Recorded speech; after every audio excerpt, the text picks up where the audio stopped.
Welcome back to the channel, everybody. This is Kodeations. In today's video, we're going to be jumping back into some Cookie Run Kingdom because you already know we're going to be checking out the brand new update, the patch notes that have officially dropped in the game. And not only that, we're going to check out the compensation that we got for the emergency maintenance after the patch went live last night. So without further ado, let's dive right in.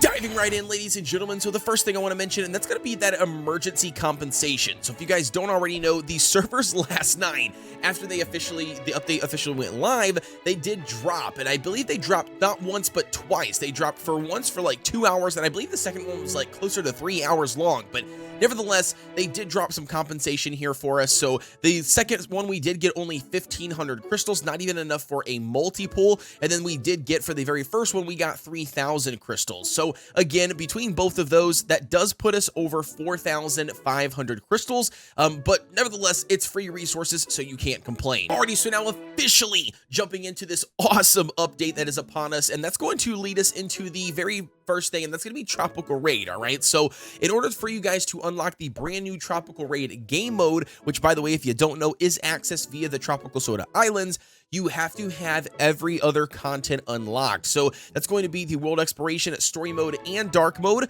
You got to have, obviously, the Tropical Soda Islands, unlocked. You've got to have the Kingdom Arena, the Tower of Sweet Chaos, the Guild Boss Battle, and then 2 days bounties. And not only that, you have to have participated in all of these content at least once. You don't have to have each one of them completed at 100%. You just have to complete them at least one time and have them fully unlocked. And then once you do finally do all of that prerequisites, you can go to the Tropical Soda Islands, which then will unlock this little Tropical Raid option down here in the bottom left. Don't worry, the game will go ahead and walk you through it for the very first time. So once we go ahead and dive in here to the Tropical Soda Islands, you're going to see a couple of different things. All right, so in the Tropical Raid feature, you're going to see on the left hand side 2 different chests. You've got your help rewards, you've got your deep sea chest. Not only that, you can see the probabilities of that, and that does include the brand new Squid Ink Cookies Soulstone, the brand new spyglasses and matte fragments that you need for the Tropical Soda Islands. We got a ton of different pristine powders as well, as some really awesome common items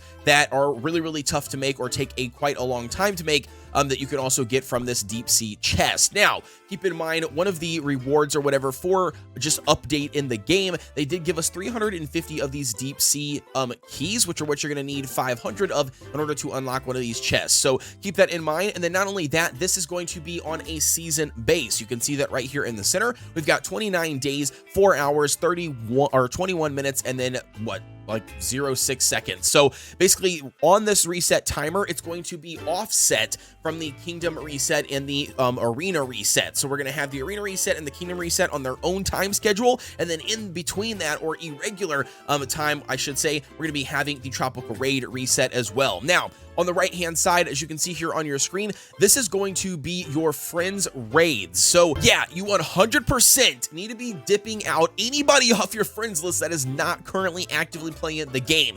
And here's the reason why. The more friends that you have that are actively playing, the more raids that they can, stumble upon and then unlock for you to participate in, all right? And so by the end of the season here, in order for you to have the highest rank to get the best rewards, then you will then want to make sure that you're jumping in as many of your friends' raids as possible to help them do damage and kill the enemies and hopefully complete the raid. Therefore, you get some additional resources. So by having friends that are not active, it is actually hurting you because you could be missing out on a ton of raids. So with that being said, ladies and gentlemen, that's what you need to know for now about the Tropical Raid system. Again, keep in mind, we'll be dropping a video covering everything you need to know about the Tropical Raids very shortly, all right? Alrighty, now diving right into the next thing, and that's going to be taking a look at the 2 brand new cookies. We've got the Sorbet Shark cookie, so nothing too crazy here. Basically, he is going to be an ambush cookie, just to do a recap, and not only that, his skill actually is going to transition between PvE and PvP depending on who your enemy is. So if your enemy is going to be the standard PvE enemies from like the World Exploration,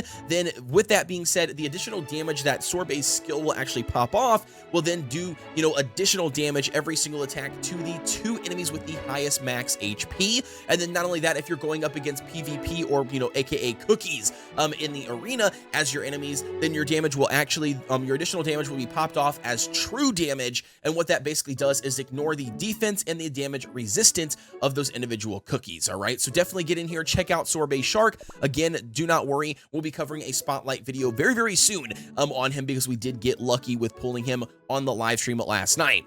Not only that, the second cookie we've got is going to be Squid Ink cookie. Again, nothing has changed here from the pre-launch patch. Basically, all you need to know about this guy is going to be a magic user and pulls out the tentacles, turns into this giant, you know, squid here on the battlefield, and just smacks all of his tentacles down on the ground to just do as much damage as he possibly can, with him being a standard magic AoE cookie. So again, we've got to get in here and test him to really find out if it's going to be, you know, worth investing in over the other magic users that we currently have available. Already now diving into the next section of the update, and that's going to bring us to the Sugar Gnome Laboratory. All right, so we got basically, I think, a total of 13 new technologies. So for Kingdom here, right here on Sugar Gnome Laboratory 7, on the Kingdom technologies, we've got a total of 4 brand new ones. We've got the Tree of Wishes, we've got the Toy Store, and the Cotton Candy Ranch faster production, and then we also got the research efficiency. So I'm not exactly sure why this one is way back here in the back. I definitely think it deserves to be closer to the front,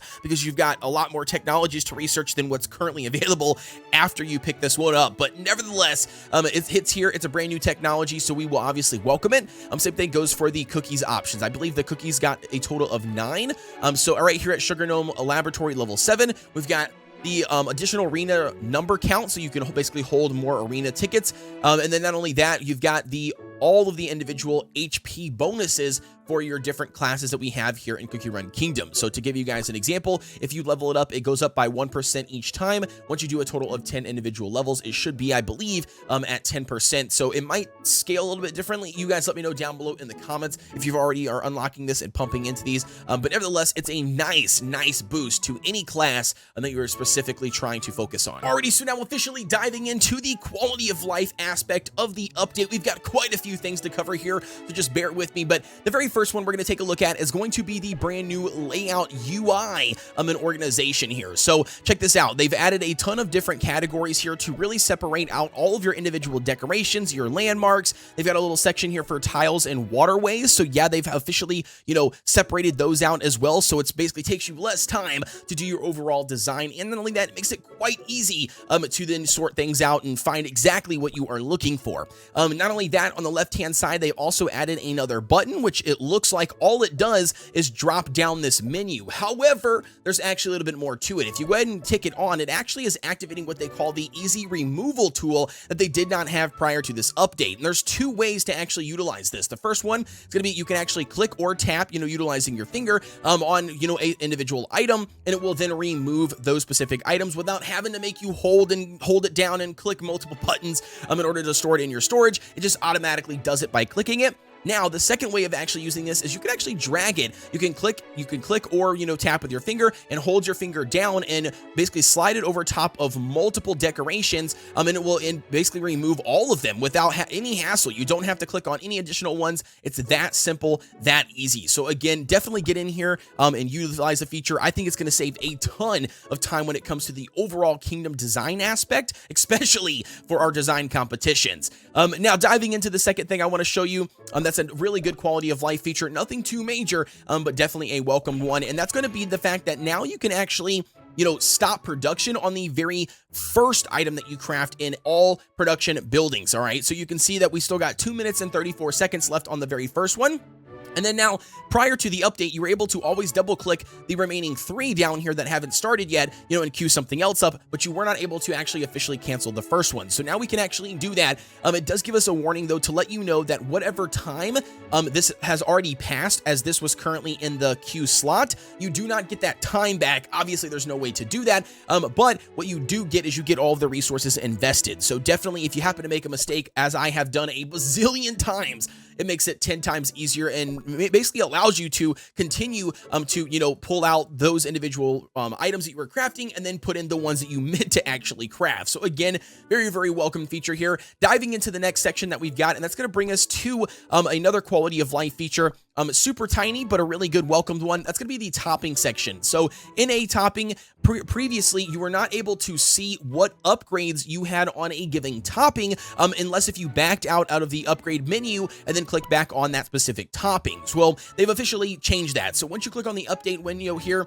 you're currently just, plummeting through these updates on, like, let's say this Swift chocolate. You can now actually click on the topping, and then it will show you what bonus stats or substats that you already currently have unlocked on that specific topping. So again, very, very cool feature. Like I said, it's a small quality of life, but it's 100% welcomed overall, just because it makes that much easier when it comes to picking and choosing your toppings in general. Now, the next thing up that we've got here when it comes to the overall aspect of quality of life is going to bring us into the gacha system in the Milage shop. So they have officially added pastry cookies, soul stones, and then they've also added fid cookies, and then they've also added red velvet cookie soul stones as well to the Milage shop. So if you were still trying to grind out that speed meta comp before, hopefully Sorbet Shark can break up that meta for us and add basically some new creative comps to the overall arena. Definitely get in here and farm out your pastry soul stones if that is what you've been waiting for and hoarding up all of your Milage shop.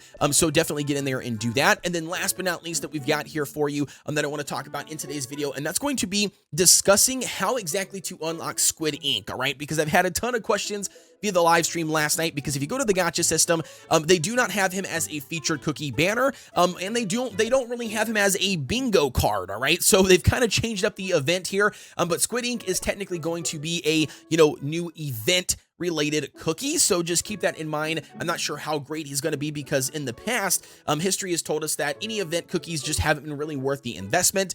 Hopefully that breaks here when it comes to Squid Ink, all right? So again, very, very simple. You're going to go down to the Collect Hooks event, and you're going to be able to complete all these individual missions to collect what they call ink hooks. And then utilizing those ink hooks here in the Deep Sea Inkwell, it does cost you 30 ink hooks to basically make a selection, but all you do is you click on one of the pots. It then will basically, pull down the hook that pot, bring it up, bring it to your screen here, and then, pop out, basically bust open that pot and then give you whatever resources are inside. And if you want to see what resources you can currently get, you can get that brand new Squid Ink cookie. You can get the soul stones as well, and then you can get a handful of additional resources and materials, which some of them really, really good, being like the chaos keys, and then also like those spy glasses and map fragments and aurora pieces. Or you can get some shabby ones like, these simple level 1 magic powders, which nobody wants. These toppings, you can get a single treasure ticket, or 2 different versions of arena tickets, which I think is absolutely ridiculous. Nobody wants 2 arena tickets, Dev Sisters. Get them out of here. Get them out of here. And then basically the only thing I want to mention before officially jumping out of here is, again, these update notes are in game. We did not cover each and every little tiny aspect of them, because there is just a ton of stuff to read and go over, like your new packages. You've got a ton of different, miscellaneous stuff that they have fixed, bug fixes that they have fixed. But that's going to be it for me, ladies and gentlemen. As always, I'm super excited about the update. We will have some additional videos coming out with more in-depth of everything you need to know about each individual topic and, basically content. So definitely stay tuned for that. Make sure you are subscribed to the channel and you got the notification bell turned on so you know exactly when those videos do drop. And not only that, drop a comment down below. I invite everybody to do so, man. Let me know what your thoughts are on the 2 brand new cookies or the update overall in general. What are you most excited about? And as always, I will see you guys on the next one.